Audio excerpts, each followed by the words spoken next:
when I first encountered spirits in my own home, I was unnerved and also doubtful of my sanity.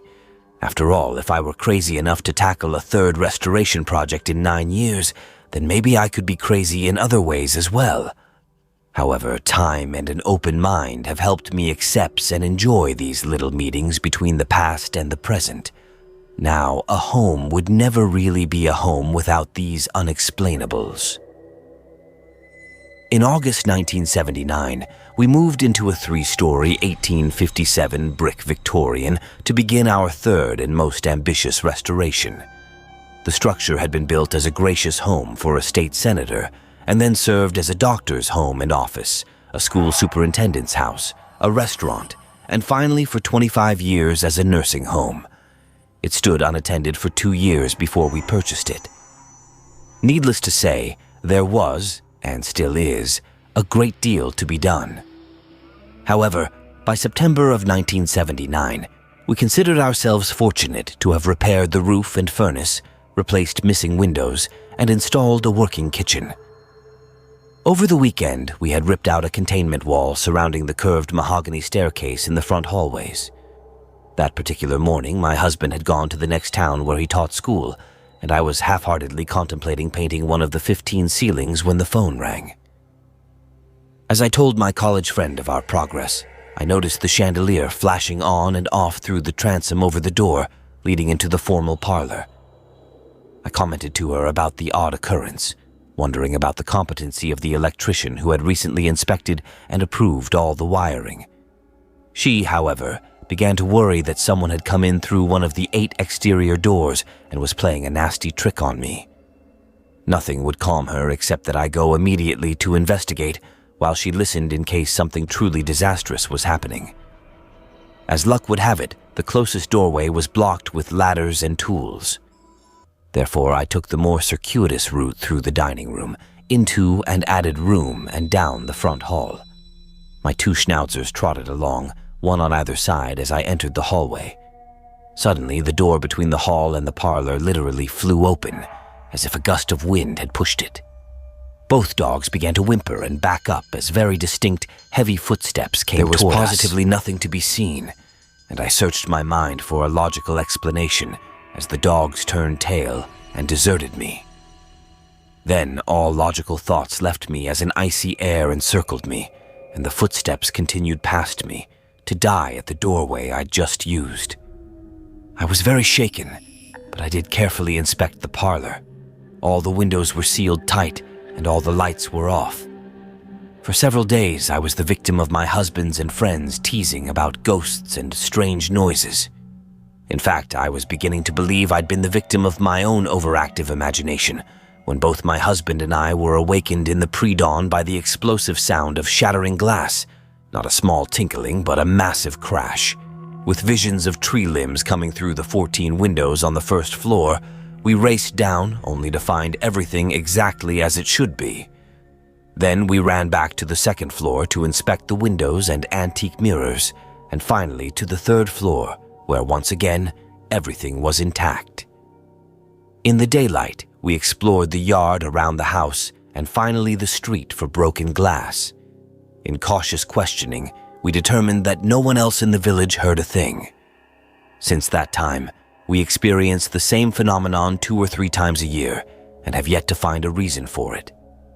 The footsteps in the front hall continued until we removed the room that was added to the rear of it and restored the door that hung there originally. We then found ourselves listening for what had become over the months an almost pleasant sound. But upon completion of the former parlor, we found a new friend who liked to serenade us with soft, lilting tunes. If what we have since discovered is true, then perhaps the senator who built the house is back playing his beloved harpsichord as he once did for his family and friends in that very room. Perhaps the most memorable and least explainable experience during our residence was my encounter with the barefoot boy. Once again, I'd been painting, a never-ending task, it seems. After an extended period of time, I began to wonder what had become of my husband, who had gone to the basement for just a minute. In all honesty, I disliked the basement area intensely, with its eerily trickling spring, a Victorian luxury, and mausoleum-like silence. I loathed the thought of anyone being there for more than a few minutes. As I rounded the corner into the kitchen, a startled boy of about 8 stood looking at me. He was clad in a too large grayish shirt and faded coveralls and had bare, wet feet. I gasped, and he picked up an unusually cumbersome lantern and began backing toward the outside door. As he backed, he also began to fade. Fade is the only word that describes what happened to him. At that moment, my husband burst into the kitchen, carrying a rusted lantern he had unearthed in the basement. It was identical to the one the boy had been carrying. Later, a museum curator identified it as the type of hanging oil lantern often found in churches or meeting halls and seldom carried as it was awkward to handle and easily blown out. We can find no explanation for its being buried in the basement, unless of course some little boy did it a century ago. Living in a village founded in 1803, where most of the buildings were erected between that time and 1900, ours is not the only home with unseen guests. And once you learn to accept these glimpses into the past as a rare favor, life in an old house becomes so much more delightful.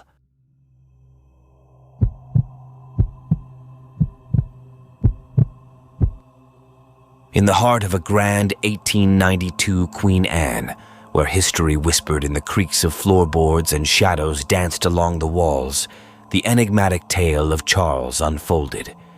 His essence lingered long after his passage into the unknown, etched into the very soul of the majestic house. In 1976, destiny intertwined the lives of Richard and his companion with the forlorn beauty of a house in disrepair. Neglect had shrouded its former glory, but Charles, in his spectral form, made a spirited debut, orchestrating a symphony of eerie sounds that echoed through empty rooms. The clatter of stove legs, flickering lights, and mysterious movements stirred curiosity, not fear, in the hearts of the new owners. Charles, a ghostly presence, seemed to revel in playful antics, a mischievous ghost with a fondness for making his presence known. Amidst this spectral waltz, a stormy night unraveled a cryptic conversation between unseen entities.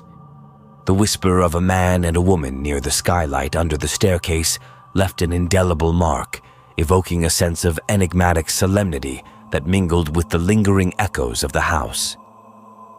As years passed, Richard and his companion embarked on a passionate quest to revive the fading magnificence of the Queen Anne.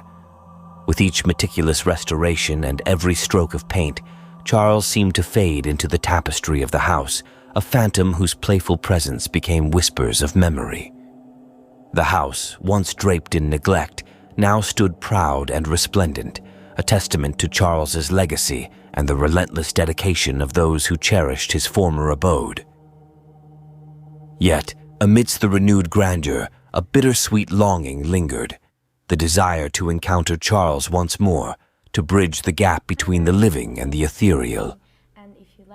Their journey to restore the Victorian gem was a symphony of history and dedication, painting vivid strokes of reverence for the past. As they bid adieu to the playful specter, Richard and his companion held on to the hope of a future reunion, where the spirits of the past might intertwine once again in another dance through time and space. In the hallowed embrace of the restored Victorian, where echoes of Charles's playful spirit danced in the quiet corners, the legend of the house and its spectral inhabitant endured, a story woven into the very fabric of the walls. And amidst the tranquility of the house, they embraced the notion that sometimes the most enduring connections transcend the boundaries of the tangible, resonating through the annals of memory for all eternity.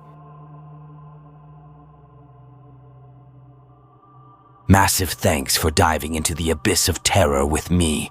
Your courage in facing these spine-tingling tales is beyond commendable. Your support means the world. I couldn't summon the scares without your ears. Here's to more bone-chilling adventures together. Stay brave, stay curious, and stay spooky.